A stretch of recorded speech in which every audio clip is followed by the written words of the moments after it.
Welcome back here on FortHSFootball.com as we get ready for the first of 2 weeks of the 2022 FHA State Championships. And got a great guest coming up here with one of the head coaches of the Florida High Seminoles, head coach Jarrod Hickman here, joining me here to talk state championship football. What's special about this, Florida High is right up the road there for Gene Cox Stadium, not 10-minute drive from Gene Cox Stadium at most. And they're going to get to play for the second time in 4 years that Florida High will be able to play for a state championship right in their own backyard. And Coach, I welcome you here. And first, congratulations. I know being at 14-0, I know that is a hard feat to have, to come into a state championship game undefeated. And first, let's talk about the season because, 14-0, it's an unprecedented, mark usually, because I don't think Florida High's really had this kind of coming into. I don't even think back in 2019 when y'all played Chaminade Madonna in the 2019 state title game, y'all were able to have coming into the title game with an unblemished mark. I don't recall that. Correct me if I'm wrong, but I know this is a Florida High team that has battled a lot through, and and I think looking at what y'all have come to with the table and how y'all have gone through the playoffs, this team has earned that right to be playing in Tallahassee at Gene Cox Stadium on Friday night against Cocoa.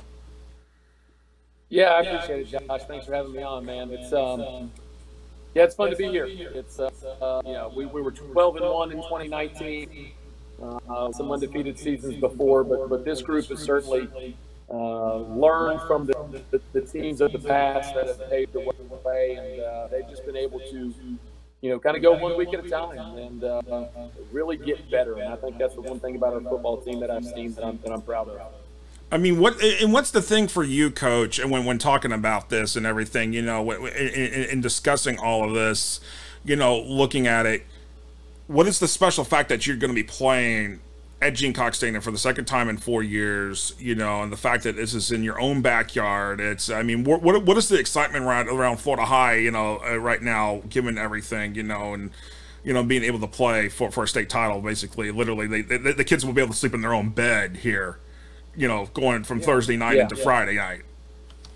Yeah, I think when we left 2019 and they said it was going to be there, we talked about what a special opportunity that would be to play at home in front of your home crowd and just a lot of friends and family. And when we left and we're close, but didn't come away with the opportunity, we said we'd love to get back.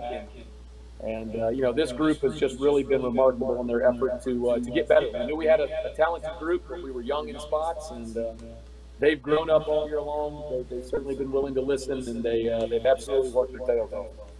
I mean, let's talk about this team because this group has really worked their tails off and everything and all that. So let's talk about it. You're going through the regular season. You've had some games. Y'all posted several shutouts. You've had your challenges, especially. If not really so much during the regular season, but it was the first round. The first round, South Walton they weren't turning back on y'all. And y'all you threw up a season high right there of your points, 63 points in that game right there against Florida High. So when you're looking at all of that, what is it? What do you told these guys going through each game? Because when you look at it, you didn't schedule easy, but you gave your guys a chance to go out there and compete against top programs. A team, Trinity Catholic, who's going to be playing for a state championship in 1S this week. Madison County, a defending state champion who got knocked out in the playoffs this year. But other teams that at Chiefland, another team that made a deep playoff run. So what did you tell these guys when going through the scheduling and putting this together? To given the fact that you've got a gritty group. Yeah, I mean, we've always tried to schedule well. We certainly think competition makes us better throughout the season, and we've scheduled a good group. But what this group was able to do was learn from last year. We were 9-1 last year, but the one loss, sent us on the road to Chaminade in the Final Four, and we really felt like if we could take one game at a time and have the opportunity to win, that, hosting playoff games would be the opportunity that would give us a great chance to get to where we want to be. And, this group started off as a defensive group because we had a lot more guys coming back on that side of the ball. And while our offense was young and a little bit inexperienced in the spot, certainly at the quarterback spot, but it's been a team that's grown. And, we think we're playing good football at the right time of the year, and that's what you want. And with that, looking at this, going through the playoffs, I mean, especially after that South Walton game, Pensacola Catholic came in and gave you all a challenge. Swanee, had surprised a lot of people this year. The thing, but Bishop Rogue, a team coming from Fort Myers, they threw up a challenge with y'all last week. I mean, it was a 10-point game, which hey, you should expect semifinals to be that way. So for y'all to be able to be at home through the entire stretch of the playoffs, I mean, not to have to get on the road, basically. I mean, do you feel like your kids may get? Do you feel like there might be some complacency or anything like that? That's sitting there like, being not having to get out and go on the road, really, or is it the mentality really, again, like one game at a time mentality?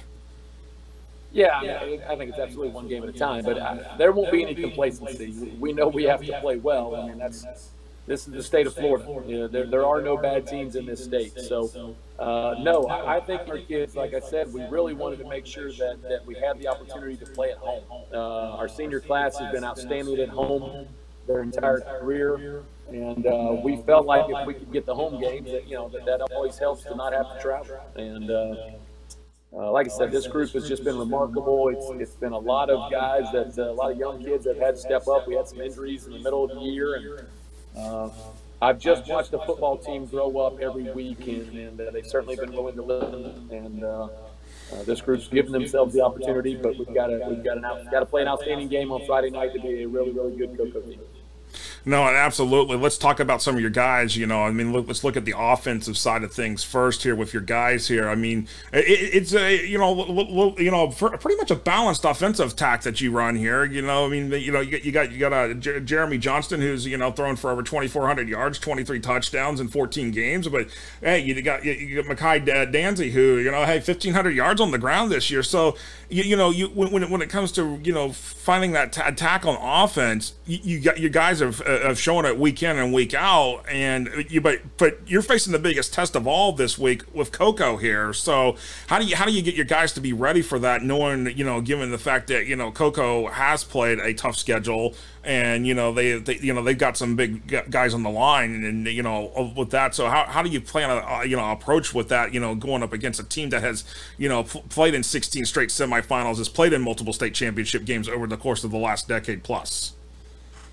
Yeah, no doubt. They do a tremendous job. Coco's program speaks for itself. Everybody knows how well they are, and their coach is doing an incredible job. For us, again, we felt like we wanted to play a schedule that would challenge us, Trinity Catholic size, and for us, it began with the running back duo of Mekhi Danzy and Ryder Popple. That was going to be a thing that we felt very good about. And those two guys have combined for almost 2,500 yards, and but Jeremy has been the one that certainly has grown up a lot. That's really helped our offense. We knew he was a good young quarterback, but he was a young quarterback, and we had a good receiving core. Brooks Hickman, my son, has done a remarkable job the last 2 years of leading our team. Ashton Hampton is an outstanding player. That'll be a Power 5 type guy. So really the quarterback position is the guy that's grown a whole lot, and our group up front has really just done a great job all year. Now, with that, the offensively, that sounds great, but you also need defense to be able to play, and your defense has excelled well as well. I mean, looking at it, looking at the numbers here, Ryan Knight, 11 sacks this so far in 13 games he's played, and then looking at y'all's team, you've had 18, collectively as a defense, you've had over, like 10 interceptions on the season, but at the end of the day, your guys get out there and they tackle. They know how to. That's been the big thing is playing defensively, sound defense. So again, how do you stop with your defense stopping a quarterback in Blake Boda who's put up massive numbers this year for Cocoa? Yeah, they're really good. He does a really good job of getting the ball to his playmakers, and they've got playmakers all over the field and good size. So. We just have to play defense. You got to tackle. I mean, you're in the state championship game. I think football's ultimately still a game in which you got to block and tackle. So we've got to do everything we can to try to tackle their guys in space. And, obviously just kind of come out and play good football. I don't know that at this point in time you want to change much. So, but our defense has been really good all year long. Donovan Barnes, Chris Cotton, Ryan Knight. Those are all seniors. Done a really good job. Eli Williams up front has been really good. So.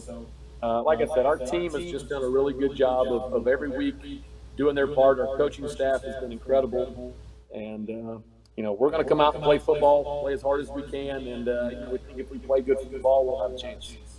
With that saying, good football, at the end of the day, it's it's a big thing. So, I mean, at the end of the day for you, Coach, let me ask you this.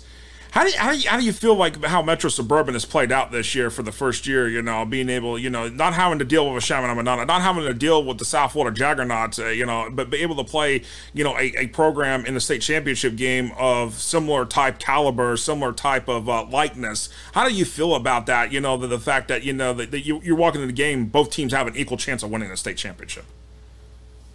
Yeah, I mean, Coco's as good as a lot of those other teams that have been around. Their program has shown that for a long time. So, I mean, we've always felt like we could compete with those guys, and we certainly have. And, I said this a long time ago. This is what the state decided to do, and it doesn't matter what I think or this, that, and the other. So we just said we wanted to come play football and give ourselves a chance. And we've done that. We've done that for a long time. We've played in 9 Final Fours ourselves. So ultimately, this team did a remarkable job, and we've given ourselves a chance. And, like I said, we need to come out and play good football against a really good football team and program. And if we do that, hopefully we'll have a chance there at the end. No, absolutely. And of course, again, the state championship game Friday night against Cocoa, 7 o'clock kickoff at Gene Cox Stadium. It's going to be an atmosphere like no other. If it's anything like what we saw in 2019 with the fans showing up, it should be even greater because Cocoa will be bringing a lot of fans, and Florida High will definitely have their fans. The Tallahassee community will be rallying around Florida High as the representative this year in the games that have been Tallahassee. And Coach, it's going to be fun. It's Friday Night Lights one more time for your guys to lace it up and toe meets leather on that game. Yeah, no doubt. I think it'll be a great atmosphere. It was incredible in 2019, and I think this group is looking forward to that. And like I said, our team just loves to play. They love to play together. It's been an incredible senior group that's done an amazing job. And so, again, we know that we're playing a really good opponent. You're in the state championship game in Florida. But our football teams are playing good football. So we want to come out and play well. No, absolutely. And Coach, definitely appreciate you taking a few minutes of your busy schedule. I know it's a busy week for y'all, getting the last week of your guys being in practice and getting ready to